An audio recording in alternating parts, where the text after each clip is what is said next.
In today's episode, we will be discussing the rise of Oswald Mosley. Who was he? What were his goals? Was Britain close to becoming fascist? I don't fucking know. Oswald Abram Mosley was born in 1896 to a mum and dad. Go figure. His dad was some baronet, no clue what that means, and his mum had a captain for a dad. But Oswald's upbringing wasn't all sunshine and rainbows. His dad, Oswald Mosley, fucking hell, this is gonna get confusing. His dad was a gambler and an alcoholic and was dubbed an absent husband. Wow, you big fucking baby. Get over it. Daddy Moses wasn't a great man, let's be honest. He was a Tory and a womanizer, with his leering eyes causing the breakdown of his marriage. This, as well as Dad Wald's aggressive nature, led Oswald to become more closer to his mother, paging Dr. Freud. Oswald would spend his youth being raised by his mum and granddad, Sir Oswald Mosley. Fucking hell, if you're gonna be posh with all this money, get some original fucking names. Oswald looked up to his granddad and saw him as his male role model, describing him as a masculine figure. Again, we're paging Dr. Freud. It's red alert. His school life was no page turner, to be honest. He just found it quite boring and spent most of his time hunting, boxing and fencing. Honestly, I'm not surprised he became a fascist. If he was American, we know which route he would go down. But something that Oswald never found boring was the military. In 1914, he keenly joined the Royal Military College, but was quickly expelled due to retaliation against another student. What a thicko, just control yourself. Wow. I've had a hard life being a rich twat. Where? However, Oswald finally got his taste for action and fought in World War I, starting out in the cavalry team before switching it up and becoming a pilot. But being Freud's wet dream, Oswald couldn't contain himself. One day, he tried to show off his flying skills to his mum, bit weird to be honest, and crashed his plane. This crash caused him to have a permanent limp. What a loser. Pretty sure he doesn't have this limp in Peaky Blinders. Stephen Knight, you need to listen to this podcast, mate. Due to this accident, Oswald was forced to spend the rest of the war working in a desk job. Honestly, what a dream. Why is he complaining, Would you rather be shot at or work behind a desk? Yeah, it's not quite, working from home, seems like a return to office space, fucking just a big loser complaining about nothing. With World War I ending and return to office over, Mosley was encouraged to pursue a career in politics, but his lack of degree and general politic experience was frowned upon. However, that didn't stop Moser, leading him to represent for the war generation, aiming to make a land fit for heroes. Though his home county was Staffordshire, Oswald sought after the Tory seat for Harrow, a rich boy wanting to be a Tory. What a fucking surprise. Oswald was successful in his campaign and became one of the youngest members of the House of Commons at age 21. Apparently he used red for his campaign rather than the classic Tory blue. Was he playing mind games, or was he colourblind, or just an idiot? I'd say you be the judge, but I think he's just a fucking idiot. Young Moser wasn't totally loved by all the Tories. His opinions on the current situation in Ireland left him in a constant battle with other members. By the late 1920s, Mosley shifted towards being an independent MP, but in a shocking twist of events, Mosley crossed the political barrier and joined Labour. God, this man has a rollercoaster of political genders, but let's not forget, this isn't the Labour we know today. This isn't New Labour, this isn't Blair Labour, Starmer, Corbyn, whoever. This is New Labour, but it's led by Ramsay MacDonald. MacDonald accepted Mosley with open arms, saying his rich background gave him a sense of respectability, I guess. But with the government failing, I don't know why, apparently they're failing, Oswald needed a new seat. Fearing he would lose his Harrow seat, he went after one in Birmingham, clashing with future Prime Minister Neville Chamberlain. Yeah, that guy who might have helped out Hitler a little bit by mistake. Oops. Though Oswald was popular and seen as a well-spoken MP, Chamberlain won the seat. But in classic crybaby fashion, Oswald blamed the poor weather for him losing. Mate, we're in England. Poor weather is a staple of our culture.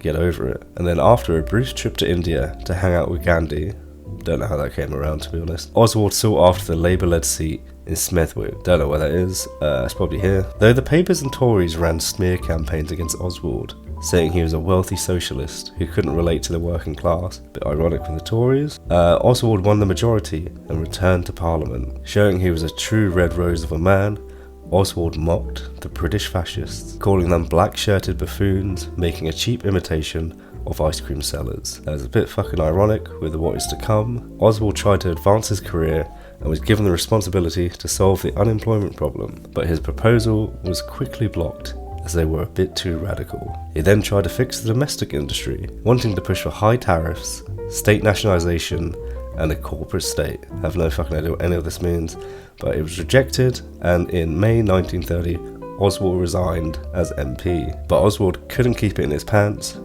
and founded another political party called the New Party. How original. This new party caused a split in the left-wing vote for Ashton-upon-Lee's by-election. Where the fuck is that? Probably here. And this split caused the Tories to win. What a hit. The new party quickly shifted towards more fascist policies. Thankfully, the Great Depression hit, causing a sudden general election in 1931. Oswald tried to run for a seat in Stoke that his wife was holding, and he lost again. It must have been a very awkward ride home. Clearly, had a wife at this point.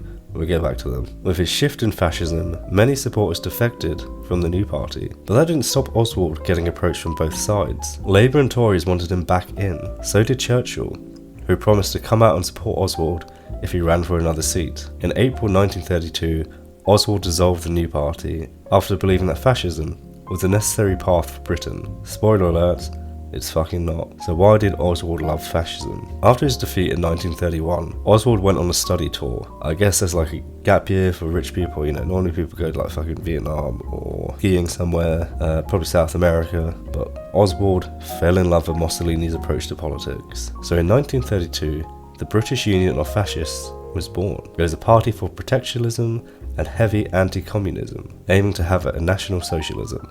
Fucking hell, there's so many isms in there. It was so popular that the Daily Mail supported them. What a surprise. And remember Oswald saying he hated the black shirts? Surprise, he started his own and called them the Fascist Defence Force. His goons were violent, often clashing with communists and Jewish groups, leading to bad publicity. Shockingly, Britain had a brain. The violent riots, accompanied by the news of the Night of the Long Knives in Germany, led to Bouff's decline in support. I'm not saying fucking British Union fashion all the time. They're Bouffs, that's what we're calling them. As the 1935 general election rolled in, the Bouff was unable to win. Great success, but as tensions rose, Oswald thought it was a smart idea to form a march in East London. This is now called the Battle of Cable Street. This section of East London had a high population of Jewish residents, and as Oswald and his black-shirted gooners tried to march through, protesters stood their ground and fought back. Though the police initially allowed the march to happen, it was quickly stopped, with the fascists running away. Though Oswald continued to organise marches policed by black shirts, the Public Act Order of 1936 banned political uniforms and military-styled organisations. This caused Oswald to make most of the black shirts redundant, leading to most of them defecting. This man couldn't even organise a piss-up in a brewery. Fucking loser. But this wasn't enough for the British public. In 1937, while speaking in Liverpool, Oswald was knocked unconscious by 2 stones thrown by crowd members. I fucking love that. And was assaulted again in 1940 while trying to campaign for peace between Britain and Nazi Germany. Who needs milkshakes when you have stones and passion? Completely forgot to bring up Oswald's love life again. He was married to Lady Cynthia Curzon. No clue who she was. She probably found in the cinemas, but Oswald was a dirty dog and kept having affairs with Curzon's sisters and stepmom. God, this man is a fucking walking Freud dream. After Curzon's death, Oswald married Diana Mitford in Nazi Germany, with Hitler and Goebbels as their guest of honours. Worst fucking wedding, let's be honest. Apparently his grandson is like head of Plantier, or whatever. Big yikes. But Oswald is about to feel what it's like to be a true fascist. Like his German heartthrob, Mosley was imprisoned. For years, the MI5 had been spying on the Bouff, worried Oswald would be a challenge to the political establishment. Though Oswald and the Bouff were tolerated, his attempt at peace with Nazi Germany was deemed too much. And on the 23rd of May 1940, Oswald was detained and interrogated. Though he was never charged, he was imprisoned under the Defence Regulation 18B. Most other active fascists in Britain met the same fate, causing the Bouff to be removed from the political stage. Even his wife got the same treatment. Birds of a feather and all that. Oswald spent his time in prison reading books. Fucking boring. You get PlayStations like that now. Just play a game, play a bit of COD. And was released under house arrest after a fierce debate in the House of Commons in 1943. Oswald spent the rest of the war under house arrest, but his support was still there. After the war, Oswald was encouraged to return to politics, and in 1948, he created the Union movement. Basically, another far-right party. What a fucking surprise. But learning about them requires clicking a hyperlink on Wikipedia.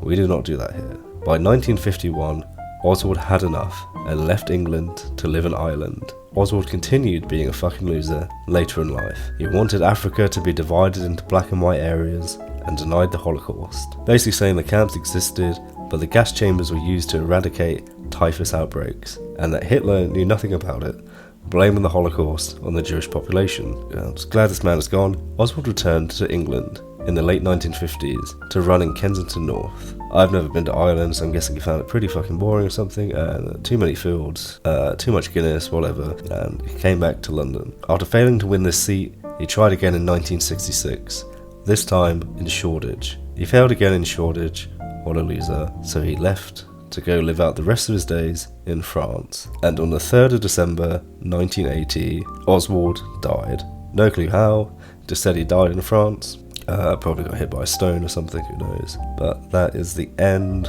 of Oswald Mosley. From baby to Tory to Labour to fascist to dead. What a ride.